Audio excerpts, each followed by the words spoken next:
স্বামীর মুখে দ্বিতীয় বিয়ের কথা শুনে চমকে ওঠে রায়ানা। সে বিছানায় বসে কাপড় ভাঁজ করছিল। হাত থেকে ভাঁজ করতে থাকা কাপড়টা মেঝেতে পড়ে যায়। উত্তেজিত কণ্ঠে বলে ওঠে, কি? আপনি আরেকটা বিয়ে করবেন মানে? জামাল, কি বলছেন এসব? জামাল ঘামে ভেজা শার্টটা খুলে হ্যাঙ্গারে রাখে। তারপর ফের শান্ত কণ্ঠে বলে, সত্যি বলছি। তোমাকে বলেছিলাম না, প্রমোশন হলে তোমাকে একটা সারপ্রাইজ দেব। এটাই সারপ্রাইজ। রায়ানা হতবাক হয়। এটা সারপ্রাইজ? সে জামালের কাছে এগিয়ে গিয়ে অনুনয়ের সুরে বলে, আপনি মজা করছেন, তাই না? আমাদেরই তো বিয়ের মাত্র 2 মাস হলো। আপনি আবার বিয়ে করবেন কেন? গত সপ্তাহেই তো জানতে পারলাম আমাদের সন্তান আসছে। জামাল রায়ানার হাত ছাড়িয়ে নিয়ে খানিক বিরক্ত স্বরে বলল, তোমার সাথে মজা করার অত সময় নেই আমার। সরো তো। জামাল এক প্রকার রায়ানাকে ধাক্কা দিয়ে বাথরুমে চলে গেল। সে মেঝেতে বসে কাঁদতে লাগল। দরজার আড়াল থেকে একটি নারী ছায়া সরে গেল। আস্তে আস্তে সে ছাদের সিঁড়ির দিকে গেল। সিঁড়ি ডিঙিয়ে ছাদে গেল সে। একতলা বাড়ির এই ছাদটাতে বড় বড় 2টা আম গাছের ছায়া এসে পড়েছে। রাস্তার ধারে স্ট্রিট লাইটের আলোয় কিছুটা আলোকিত যা। ঘড়িতে এখন রাত 9টা। নারীটি দীর্ঘ নিঃশ্বাস ছাড়ল। কিছুক্ষণ পর জামাল নিঃশব্দে এসে দাঁড়ালো সেই নারীটির পাশে। শুধালো, মণিমা, আপনি ছাদে এলেন যে? মণি বেগম তাকালো জামালের দিকে। কয়েক সেকেন্ড জামালের মুখমণ্ডল পর্যবেক্ষণ করে বলল, জামাল, তোমার মধ্যে আমি রাশেদের প্রতিচ্ছবি দেখতে পাচ্ছি। মুহূর্তেই জামালের চেহারার রং বদলে গেল। চেহারায় ফুটে উঠল রাগ ও ঘৃণার মেলবন্ধন। সে বলল, না মণিমা, আমি রাশেদ খানের মতো না। মণি বেগম মৃদু হাসলেন। তুমি অস্বীকার করলে কি হবে?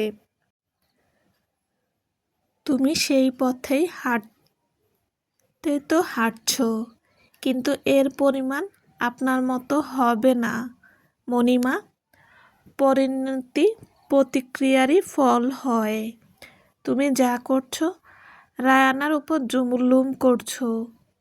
রায়ানার মধ্যে 22 বছর আগের আমাকে দেখতে পাচ্ছি আমি, আর তোমার মধ্যে রাশেদ খানকে। করো না এসব। নিজেকে রাশেদ খান বানিও না। মেয়েটা গর্ভবতী। জামাল পরোয়া করল না। নিজের উদ্দেশ্য মর্জি তার কাছে পরিষ্কার। ছাদ থেকে নেমে গেল সে। মণি বেগম দীর্ঘ নিঃশ্বাস ছেড়ে আধারে নিমজ্জিত আকাশপানে চেয়ে স্বাগতিক করলেন। এজন্যই আমি চাইনি তুমি রায়ানাকে বিয়ে করো। নিষেধ করেছিলাম বারবার, কিন্তু প্রতিশোধের নেশায় মত্ত হয়ে তুমি ওকে বিয়ে করলেই। ওর তো কোনো দোষ ছিল না। মণি বেগম 22 বছর আগে ডুব দিলেন। মণি বেগম তখন 4 মাসের অন্তঃসত্ত্বা। বিয়ের মাত্র 5 মাস। পারিবারিকভাবেই বিয়ে হয়েছিল তাদের। বিয়ের পর 2 মাস দুজনের মধ্যে ভালোবাসারও কোনো কমতি ছিল না, কিন্তু অন্তঃসত্ত্বা হওয়ার পর থেকেই তিনি লক্ষ্য করেছিলেন তার স্বামী রাশেদ কেমন যেন তাকে এড়িয়ে চলে। তারপর কিছুদিন যাবৎ অফিস থেকে ফিরে রাত 12টা-1টা পর্যন্ত ফোনে কথা বলে, মেসেজ করে, একদিন মণি বেগম জিজ্ঞাসা করেই বসেন, এত রাত পর্যন্ত বারান্দায় কেন থাকেন? রাশেদের জবাব এমন যে অফিসে নতুন টেন্ডার পাস হয়েছে, অনেক কাজ, ওভারটাইম করেও হচ্ছে না। জানোই তো, এটার পর আমার প্রমোশন হবে, তবে রুমে বসেই তো করতে পারেন। রাশেদ সেদিন মণি বেগমকে মানিয়ে ফেলেছিল, কিন্তু 2 দিন পর শুক্রবার জুম্মার নামাজের আগে যখন রাশেদ গোসলে, তখন তার ফোনে পরপর কয়েকটা মেসেজের নোটিফিকেশন আসে। মণি বেগম তখন স্বামীর জন্য পাঞ্জাবি বের করে রাখছিলেন। ফোনের শব্দে ফোনটা হাতে নেয়। এখনকার মতো অ্যান্ড্রয়েড ফোন না, তাই পাসওয়ার্ডও ছিল না। ফোন নিয়ে মেসেজ ওপেন করতেই সে হতবাক। গতকাল রাত থেকে যেসব মেসেজ রাশেদ ডিলিট করেননি সেসব দেখতে থাকে মণি বেগম। মাত্র এক রাতের মেসেজ পড়েই মণি বেগমের মাথা ঘুরে ওঠে। সে এও বুঝতে পারে ওই মেয়েটা জানে রাশেদ বিবাহিত। এদিকে রাশেদ গোসল শেষে বের হয়ে মণি বেগমের হাতে নিজের ফোন দেখে চমকে ওঠে। তার মনে পড়ে সে গতকাল রাতের মেসেজ ডিলিট করেননি। তৎক্ষণাৎ ছোঁ মেরে মণি বেগমের হাত থেকে ফোনটা ছিনিয়ে নেয়। উত্তেজিত হয়ে ধমকে ওঠেন, তোমাকে নিষেধ করেছি না আমার ফোন ধরবে না? ফোন ধরো কেন আমার? মণি বেগম অশ্রুসিক্ত নয়নে রাশেদের দিকে তাকান। রাশেদার চেহারায় লুকানো চোরা ভাব। মণি বেগম জড়ানো কণ্ঠে জিজ্ঞাসা করেন, কতদিন ধরে চলছে এসব? কি চলছে? বেশি বুঝো তুমি, যাও তো এখান থেকে। রাশেদ খান কথা ঘুরাতে চাইলেন, কিন্তু মণি বেগম আজ জবাব নিয়েই ক্ষান্ত হবেন বলে মন স্থির করেছেন। কথা ঘুরাবেন না রাশেদ। আসমা মেয়েটা কে? কি সম্পর্ক আপনাদের? রাশেদ খান তাও ঢাকতে চাইলেন। আমার জুনিয়র কলিগ হয়। মেয়েটা খুব রসিকতা পছন্দ করে। মজার ছলে? রসিক? ওইসব কথাবার্তা কেউ কোনো সিনিয়র কলিগকে মজার ছলে বলে? আরে মণি, তুমি এসব বুঝবে না। অফিসে কাজের এত চাপ, তুমি তো আর চাকরি বাকরি করো না। কাজের ফাঁকে একটু একটু একটু হাসি তামাশা চলেই। রাশেদ এখনো আন্দাজ করার চেষ্টা করছে মণি কি গত রাতের সব মেসেজ পড়েছে, নাকি শেষের দিকের কিছু।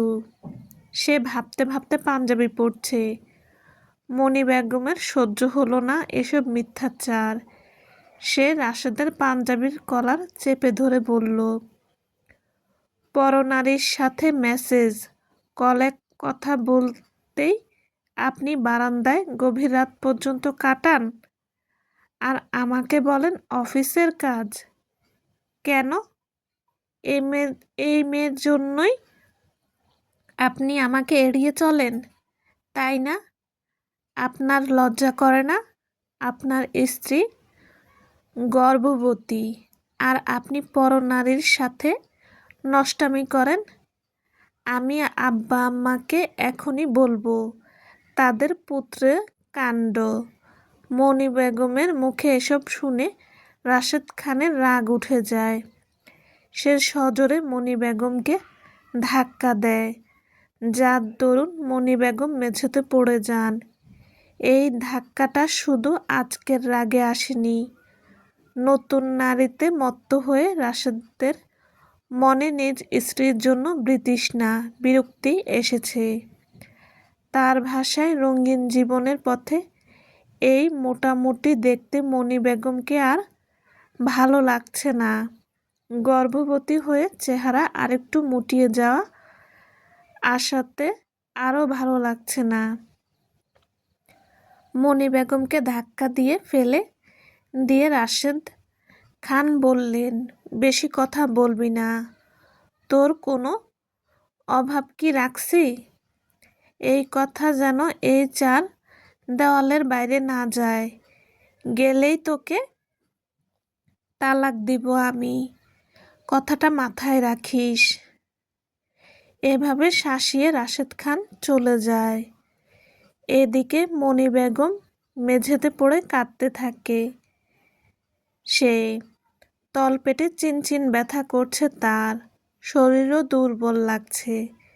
ধীরে ধীরে সে বিছানায় বসে। নিজের দুর্ভাগ্য ও স্বামীর ব্যভিচারের কথা ভেবে সেখানে ফের কান্নায় ভেঙে পড়ল। নামাজ শেষে রাশেদ রুমে আসে না, সরাসরি খাবার টেবিলে বসে। রাশেদ ও তার বাবা খেতে বসলে রাশেদের মা ছেলের বউকে না দেখে নিজের মেয়েকে ডেকে বললেন, দেখ তো তোর ভাবি কই? দুপুরের খাবারের সময় হয়ে গেল, কিন্তু তার কোনো খবর নাই। রাশেদের বোন রাফা যায় রাশেদের ঘরে। সেখানে গিয়ে সে যা দেখে চিৎকার করে সবাইকে ডাকে সে। রাফার চিৎকারে সবাই রাশেদের ঘরে গিয়ে দেখে মণি বেগম নিস্তেজ হয়ে বিছানায় পড়ে আছে। রাশেদের মা শাহিনা খাতুন আহাজারি করে উঠলেন। রাফা দ্রুত মণি বেগমের চোখে মুখে পানির ছিটা দেয়, কিন্তু তাতেও জ্ঞান না ফিরলে সবাই ভয় পেয়ে যায়। দরজার কাছে দাঁড়িয়ে রাশেদ অনবরত ঘামছে। নামাজে যাওয়ার আগে যা হয়েছে তাতেই কি এসব হলো? চিন্তিত ও ভীত সে। শাহিনা খাতুন রাশেদকে ডাকলেন, রাশেদ, কিরে তুই? তোর বউয়ের জ্ঞান ফিরতেছে না, আর তুই দরজার কাছে মূর্তির মতো দাঁড়ায় আসোস।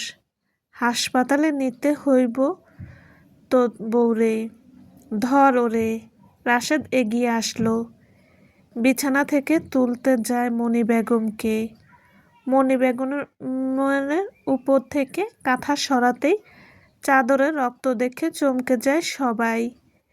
চিৎকার করে ওঠেন শাহিনা খাতুন, হায় হায়, রক্ত কেন? বউর কি গর্ভপাত হইল নি? রাশেদ রে, জলদি বউরে নিয়া হাসপাতালে চল। ইয়া খোদা, কি দেখাইতাছ এই বয়সে? নাতি নাতকুর আসবো বইলা কত স্বপ্ন, এমনে ভাঙ্গা দিও না। শেষের কথাগুলো তিনি উপরের দিকে চেয়ে বললেন। রাশেদ দ্রুত মণি বেগমকে কোলে নিয়ে বের হন। হাসপাতালে নিলে ডাক্তার জানায় শারীরিক আঘাত বা মানসিক আঘাতের কারণে ব্লিডিং হয়েছে। পরবর্তীতে যেন খেয়াল রাখেন। ডাক্তারের কথায় সবাই মনে স্বস্তি এলো, কিন্তু রাশেদ চিন্তিত। মণি বেগম যে তার ব্যাপারে জেনে গিয়ে এই অবস্থা, তা তো শুধু সেই জানে। বাড়ি ফিরে মণি বেগমকে বুঝাবেন বলে মনস্থির করলেন। বাড়ি ফেরার পর মণি বেগম একদম নীরব হয়ে গেলেন, কারো সাথে কথা বলেন না। রাশেদও তাই কিছু বলার সাহস পেল না। এভাবে আরও দিন পেরোল। রাশেদ এখন বারান্দায় গিয়ে রাত জেগে কথা বলে না, কিন্তু বাড়ি ফিরে রাত 10:30টার পর। আগে 9টার আগে বাড়ি ফিরত, এখন আরও দেরি করে ফিরে। মণি বেগম বুঝেও চুপচাপ থাকেন, কিন্তু ভেতরে ভেতরে মানসিক চাপে পিষ্ট সে। শারীরিক অবস্থাও অনেক অবনতি হয়েছে তার। কিছু খাওয়ার রুচি হয় না। প্রায় 6 মাসের গর্ভবতী সে এখন। গর্ভ অবস্থায় রুচিহীনতা স্বাভাবিক ধরে নিয়ে শাহিনা খাতুন মণি বেগমকে তার বাবার বাড়ি পাঠানোর সিদ্ধান্ত নিলেন। বাবা বাড়িতে গেলে তো মা যত্ন করে খাওয়াবে, এখানে তিনি ঠিকমতো খেয়াল রাখতে পারেন না। এদিকে রাশেদও মনে মনে খুশি, মনির জন্য শান্তিতে আসমার সাথে কথা বলতে পারেন না।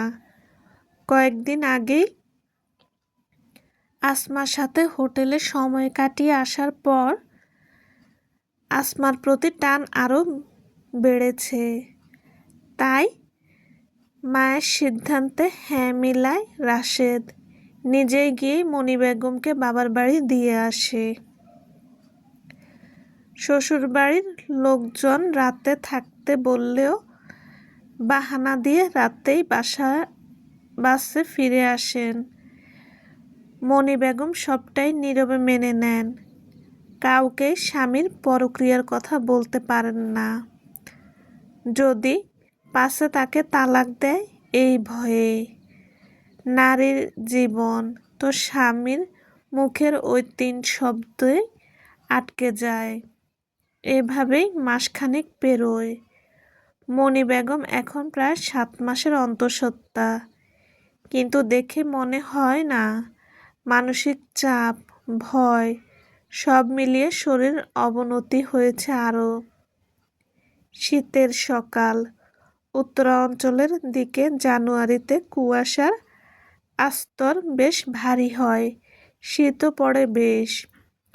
মণি বেগমের বাবার বাড়ি শহর থেকে গ্রামের দিকে হওয়ায় বাথরুম বাহিরে। বাড়ির ভেতরে পাকা বাথরুম বানানোর কাজ শুরু করেছেন কিছুদিন সবে হলো, এখনো কাজ শেষ হয়নি। মণি বেগম ফরজ ওয়াক্ত অজু করতে কলপারে যাওয়ার সময় ইটের টুকরোর সাথে হোঁচট খেয়ে পড়ে যান। যতই পেটে আঘাত লাগায় ব্যথায় চিৎকার করে ওঠেন তিনি।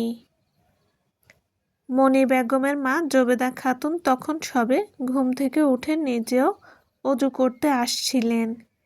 মেয়ের চিৎকারে দ্রুত এগিয়ে গিয়ে মেয়েকে মাটিতে পড়ে কাতরাতে দেখে ভয় পেয়ে যান। দ্রুত মেয়েকে ধরেন তিনি। ওনার চিৎকারে মণি বেগমের ছোট ভাইও ঘুম থেকে উঠে আসে। সে এসে বোনের এই অবস্থা দেখে মায়ের নির্দেশে মসজিদের দিকে ছুট লাগায় তার বাবাকে খবর দিতে। মণি বেগম কাঁপা কাঁপা স্বরে তার মাকে বলেন, আম্মা, আমার বাচ্চাটা বাঁচব তো? তুই চিন্তা করিস না মা, কিছুই হইব না। সজীব গেছে তোর আব্বারে কইতে, তোর আব্বায় ভ্যান নিয়ে আইব, তোরে এখনই হাসপাতালে নিমু। দাই আম্মাও তো বাড়িতে নাই, সে 2 দিন পর মাইয়ার বাড়ি থেকে আইব। এই সকাল সকাল ডাক্তারও পামু নাকি আল্লাহ ভালো জানেন। জবেদা খাতুন মেয়ের চিন্তায় দোয়া দুরুদ পড়ছেন। মণি বেগমের বাবা ভ্যান গাড়ি ঠিক করে নিয়ে এলেন মিনিট 15 পর। এরপর মণি বেগমকে নিয়ে হাসপাতালে যান। হাসপাতালে নিতে নিতে মণি বেগমের জ্ঞান নেই। সেই জ্ঞান ফেরে বেলা 11টার দিকে। পাশে জবেদা খাতুন বসে বসে গুনগুন করে কাঁদছেন। হাতে স্যালাইন চলছে মণি বেগমের। তিনি নিজের পেটে কাপা হাত রেখে নিচু দেখে আঁতকে ওঠেন। আম্মা, আমার বাচ্চা? জবেদা খাতুন আর নিজেকে ধরে রাখতে পারলেন না। মেয়েকে গর্ভপাতের সেই বেদনাতুর সংবাদটা জানালেন। মণি বেগমও চাপা কান্নায় ভেঙে পড়েন। তখন নার্স এলেন। রোগীর জ্ঞান ফিরেছে তাই ডাক্তারকে ডেকে আনেন।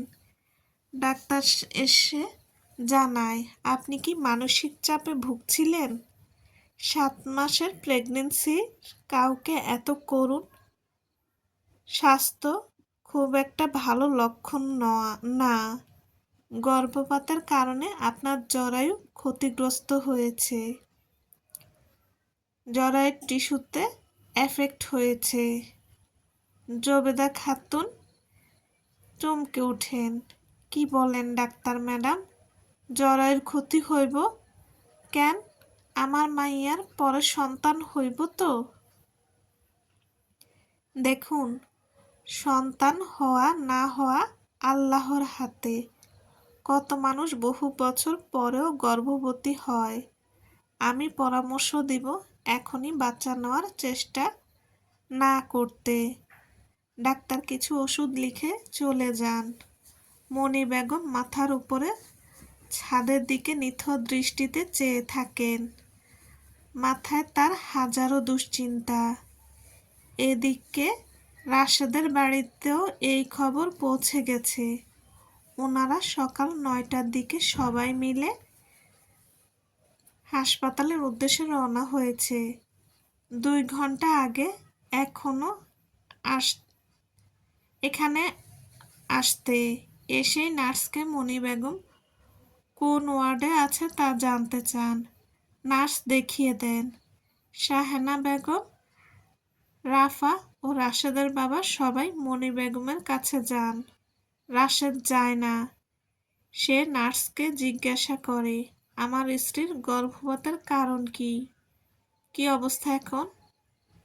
নার্স সরল মনে বলে, আপনার স্ত্রীর শারীরিক অবস্থা অনেক খারাপ ছিল। আপনার শাশুড়ি জানিয়েছেন পড়ে গিয়ে গর্ভপাত হয়েছে।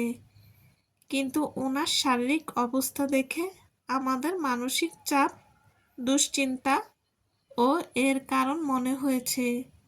তাছাড়া ওনার জরায়ুর টিস্যু এতে ক্ষতি হয়েছে। আপনারা চেষ্টা করবেন ওনাকে হাসি খুশি ও চিন্তামুক্ত রাখার। আর পরপর বাচ্চা নেবেন না। আপনি তো স্বামী, তাই আপনাকে জানলাম। এমন হয় যে গর্ভপাত হওয়ার পরপর 1 মাসের মধ্যে আবার বাচ্চা নিয়ে ফেলে, এতে ঝুঁকি থাকে। আপনার স্ত্রীর সুস্থ হওয়ার সময় দেবেন। এসব বলে নার্স চলে যান। রাশেদ মনে মনে ভাবতে থাকে। হাসপাতাল থেকে ফিরে প্রায় মাসখানেক পর মণি বেগম শ্বশুরবাড়িতে আসেন। মণি বেগমের শ্বশুর তাকে আনতে গিয়েছিল। সবাই মণি বেগমের সাথে স্বাভাবিক আচরণ করলেও রাশেদ এর বিপরীত। 4 দেওয়ালের বাইরে সে মণি বেগমের প্রতি কিঞ্চিৎ পরিমাণ যত্ন দেখালেও 4 দেওয়ালের ভেতরে ছিল অবজ্ঞায় পরিপূর্ণ। এভাবেই চলছিল। মণি বেগম নিজের অদৃষ্টের পরিণত ভেবে সহ্য করে যাচ্ছিলেন। কিন্তু একদিন একটা ছোট বিষয় নিয়ে রাশেদ দিনে দুপুরে রাগারাগি শুরু করে মণি বেগমকে অনেক গালাগাল করেন। মা বাবা তুলে, চরিত্র তুলে নোংরা গালাগালি দিতে থাকেন। এমনকি গায়েও হাত তুলেন। রাশেদের বাবা মা থামানোর চেষ্টা করেও ব্যর্থ। সেই মুহূর্তে হুট করে মণি বেগমের সহ্যের বাঁধ ভাঙে। হাত তুলে বসেন রাশেদের গালে। রাশেদ চমকে উঠে। ঘরে উপস্থিত সকলে চমকে উঠে। রাশেদ প্রত্যুত্তরে কিছু বলবে তার আগেই মণি বেগম তাকে আরো একটা থাপ্পড় মারেন আর ঘৃণা মিশ্রিত কণ্ঠে কাঁপতে কাঁপতে বলেন, আপনি আমাকে চরিত্রহীন বলেন, আমার বাপ মা তুলে গালি দেন, বাপ মার শিক্ষা নিয়ে প্রশ্নবিদ্ধ করেন, কিন্তু আসল চরিত্রহীন তো আপনি। অফিসের কলিগের সাথে অবৈধ সম্পর্কে লিপ্ত হয়ে ঘরের বউয়ের গায়ে হাত তুলেন। আপনি তো কাপুরুষ। আমার বাচ্চা নষ্ট হওয়ার কারণও আপনি। গর্ভাবস্থায় আপনি আমাকে যত ধরনের মানসিক ও অত্যাচার করেছেন আর কেউ না জানুক, আমার আল্লাহ জানেন। ওই সময় আপনি আপনার অপরাধ ঢাকতে তালাকেরও ভয় দেখিয়েছেন। এত কিছুর পরও আপনার কুকর্ম থামেনি, শোধরাননি আপনি। এই বাসায় আবার আসার পর থেকে প্রতিটা দিন 4 দেওয়ালের ভেতর আমাকে শূন্য অনুভব করিয়েছেন। আমারই পাশে শুয়ে পরনারীর সাথে মধুর আলাপ করেছেন, কোনো রাগ ঢাক ছাড়া। এসবের পর আপনি কিভাবে আমার চরিত্র ও আমার বাপ মায়ের শিক্ষার দিকে আঙ্গুল তোলেন? বিবেকে কি সামান্যতম অনুশোচনা হয় না? রাশেদ হতভম্ব হয়ে যায়। মণি বেগম যে এসব প্রকাশ করবেন তা তার ধারণার বাহিরে ছিল। মণি বেগমের সাথে প্রায় 1 বছরের সংসারে মণি বেগম কখনো তার গায়ে হাত তোলা তো দূর, উঁচু গলায়ও কথা বলেনি। যেদিন সব জানতে পেরেছিল সেদিনও উঁচু গলায় চিৎকার করেননি। কিন্তু আজকে তার কণ্ঠে কোনো রাগঢাক নেই। রাশেদের বাবা মা হতবাক হয়ে যান এসব শুনে। ওনারা বিশ্বাস করতে পারছিলেন না এসব। রাশেদ নিজের দোষ ঢাকতে মণি বেগমের উপর চোটপাট করতে চাইলে মণি বেগম এবার রাশেদের হাত জাড়া দিয়ে ফেলে দেন। এক কাপড়ে বাড়ি থেকে বেরিয়ে যান। শাহিনা খাতুনও রাফা তাকে আটকাতে চাইলেও পারেন না। সপ্তাহখানেক পর মণি বেগমের বাবার বাড়িতে রাশেদ ডিভোর্স পেপার পাঠায়। ডিভোর্স হয়ে যায়। ডিভোর্সের কিছুদিন পর রাশেদ আসমাকে বিয়ে করেন। রাশেদের বাবা মা প্রথমে মেনে নিতে না চাইলেও পরবর্তীতে মেনে নেন। আর মণি বেগম নিজেকে শক্ত করতে কিছুটা সময় নেয়, কিন্তু ভেঙে পড়ে না। তার এসএসসি পর্যন্ত পড়াশোনা সে কাজে লাগানোর চেষ্টা করে। একটা এনজিওতে চাকরি নেয়। জীবনে আর বিয়ে না করার সিদ্ধান্ত নেয়। অতীত ভাবনা থেকে বের হয় মণি বেগম। যেদিন মণি বেগম রাশেদের পরক্রিয়ার কথা জানতে পারেন সেটাও ছিল নভেম্বরের একটা দিন। এখনো তাই। তিনি আস্তে আস্তে ছাদ থেকে নেমে গেলেন। কেটে যায় 1 সপ্তাহ। জামাল রায়ানকে উপেক্ষা করে চলে। অফিস থেকেও দেরি করে ফেরে। তারপর কোনো কথা বলে না। রায়ানা এই 1 সপ্তাহ অনেক কেঁদেছে, কিন্তু জামালের মন গলাতে পারেনি। মণি বেগম রায়ানার কান্না ও কষ্ট দেখে নিজেও জামালকে বোঝাতে চেষ্টা করেছেন, কিন্তু জামাল নিজের জেদে অটল। সপ্তাহ জুড়ে জামালের উপেক্ষা ও মানসিক যন্ত্রণা সহ্য করে রায়ানা তার বাবা মাকে জানায় এই ব্যাপারে। এর পরের দিন সকালে সে জামালকে অফিসে যেতে দেয় না। তার বাবা মাকে আসতে বলেছে বলে জানায়। জামালও মেনে নেয়। সে তো এই দিনটার জন্যই অপেক্ষা করছিল। সকাল 11টার দিকে রায়ানার বাবা রাশেদ খান ও মা আসমা খাতুন আসেন। সাথে কয়েকজন প্রতিবেশী, কলিগ, পরিচিত উকিল ও পরিচিত র্যাবের লোক নিয়ে আসেন। এরপর বসেন জামালের বিচার করতে। বিচারের পর্যায়ে জামাল জানায়, আপনাদের পক্ষে তো আপনারা অনেককে এনেছেন, উকিলও এনেছেন, র্যাবের লোকও এনেছেন আমার বিচার করতে। আমি আমার পক্ষে শুধু একজনকে আনতে চাই। ওনারা আনতে বলেন। জামাল ভেতরের ঘরে গিয়ে মণি বেগমকে ডাকে, মণিমা চলুন। মণি বেগম বলেন। এরপর রায়ানাকে কি তার বাবার বাড়ি পাঠিয়ে দিবে? সেটা রায়ানার সিদ্ধান্ত।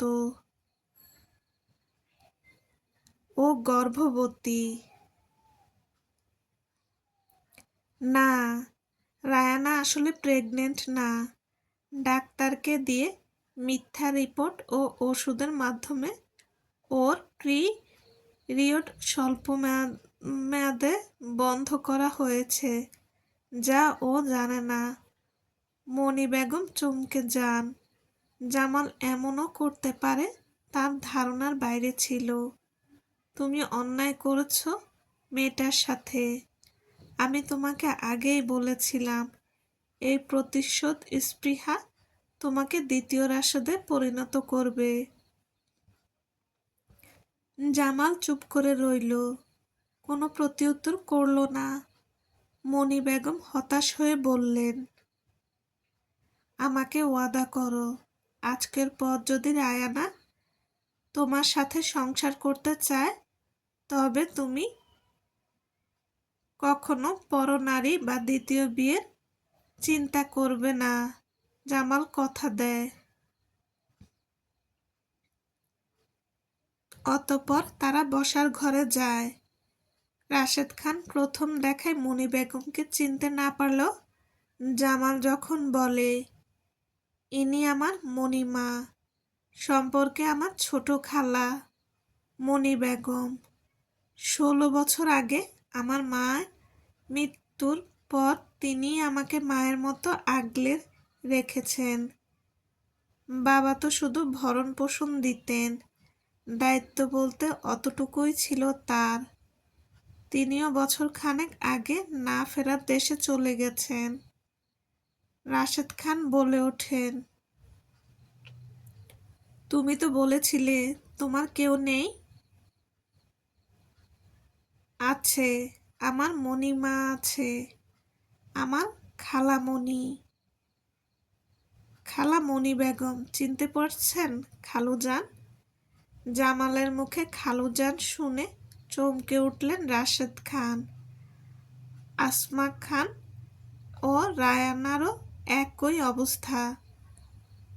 ঘরে উপস্থিত বাকিরা একে অপরের মুখ দেখাদেখি করছে। রায়ানা বলে ওঠে, জামাল, আপনি আমার আব্বুকে খালু বলছেন কেন? কারণ সে আমার খালু। জামালের সহজ সাবলীল জবাব যেন সবার কাছে দুর্বোধ্য ঠেকল। রাশেদ খান লজ্জা ও ভয়ে আড়ষ্ট। জামাল এক পলক রাশেদ খানের দিকে তাকিয়ে আবার বললে, সরি প্রাক্তন খালু। মণিমার সাথে তো তার ডিভোর্স হয়ে গেছিল। রায়ানা, তোমাকে বলেছিলাম মনে আছে আমার মণিমাকে তার স্বামী কিভাবে ধোঁকা দিয়েছিল? বিয়ের রাতেই বলেছিলাম, এও বলেছিলাম আমি এর প্রতিশোধ চাই। তুমি বলেছিলে তুমি আমার পাশে থাকবে। রায়ানা হতবাক হয়। তার বাবাই তবে সেই অমানুষটা? রায়ানা তার বাবার দিকে তাকায়। রাশেদ খান মাথা নিচু করে নেয়। মেয়ের চোখের দিকে তাকানো ওর তার সাহস নেই। রায়ানা এবার তার মায়ের দিকে তাকায়। তার মনে প্রশ্নরা ডানা ঝাপটাচ্ছে। তার মা কি তবে সেই মহিলা যে কিনা জেনে শুনে বিবাহিত ব্যক্তির সাথে অবৈধ সম্পর্কে জড়িয়েছে? রায়ানার প্রশ্নে ভরা চাহনি দেখে জামাল নিজ থেকে এর উত্তর দিল, বলল, ইনি সেই মহিলা যে জেনে শুনে একজন বিবাহিত লোকের সাথে সম্পর্কে জড়িয়েছেন। এও জানতেন সেই লোকের স্ত্রী সন্তান সম্ভবা। আসমা খান বিপরীতে কিছু বলতে চাইলে জামাল তাকে থামায়। তারপর বলে, 22 বছর আগে আপনি একজন গর্ভবতী মহিলার স্বামীর সাথে সম্পর্কে জড়িয়েছিলেন, সব জেনে শুনে। রাশেদ খানও আপনি সমান দোষী, কেউ কারো থেকে কম না। তখন কি আপনার বিবেকে লাগেনি এটা? আজ যখন মেয়ের জামাই আরেকটা বিয়ে করতে চেয়েছে, অমনি বিচার সভা বসিয়েছেন।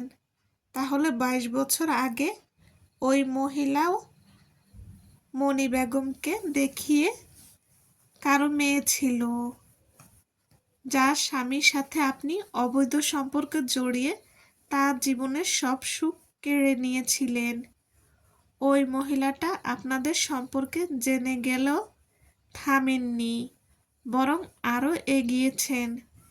সামান্যতম অনুশোচনা বোধ হয় আপনার? আসমা খান কিছু বলতে পারলেন না। রায়ানা ঘৃণা দৃষ্টিতে তার বাবা মায়ের দিকে চেয়ে আছে। রায়ানার বাবা মায়ের সাথে আসা উকিল লোকটা বললেন, বাবা জামাল, তুমি তোমার খালার জন্য প্রতিশোধ নিতে এসব করেছ, মানলাম, কিন্তু তোমার বউ তো প্রেগনেন্ট। না, সে প্রেগনেন্ট না।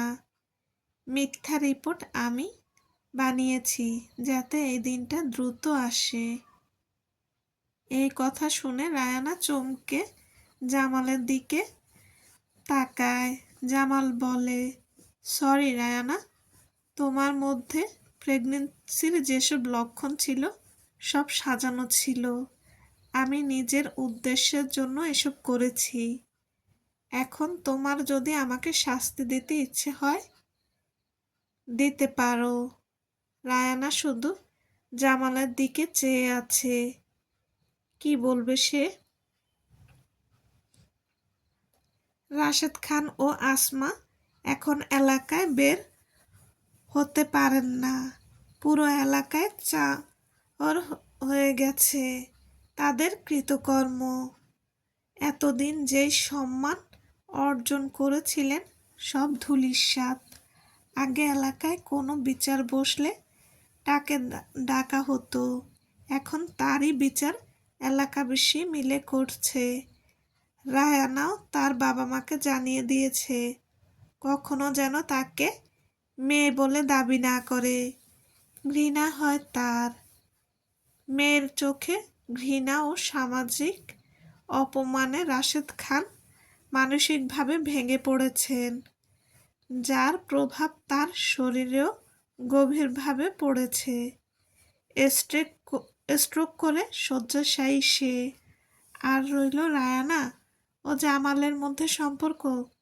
দুজনে এখন বিনা কাগজ কলমে অঘোষিত বিচ্ছেদে আছে। রায়ানাই জামালকে ছেড়ে মণি বেগমের সাথে মণি বেগমের অনাথ আশ্রমে সঙ্গী হয়েছে। অনাথ আশ্রমটা মণি বেগম চালান কিছু এনজিওর সহযোগিতায়। সপ্তাহের পর মাস, মাসের পর বছর, প্রতি সন্ধ্যায় জামাল অফিস ছুটির পর সেই অনাথ আশ্রমের গেটে দাঁড়িয়ে থাকে রায়ানাকে এক পলক দেখার আশায়। সে রায়ানার অনুপস্থিতিতে জীবনে অন্য নারীকে কখনো আনতে চায় না। সমাপ্ত।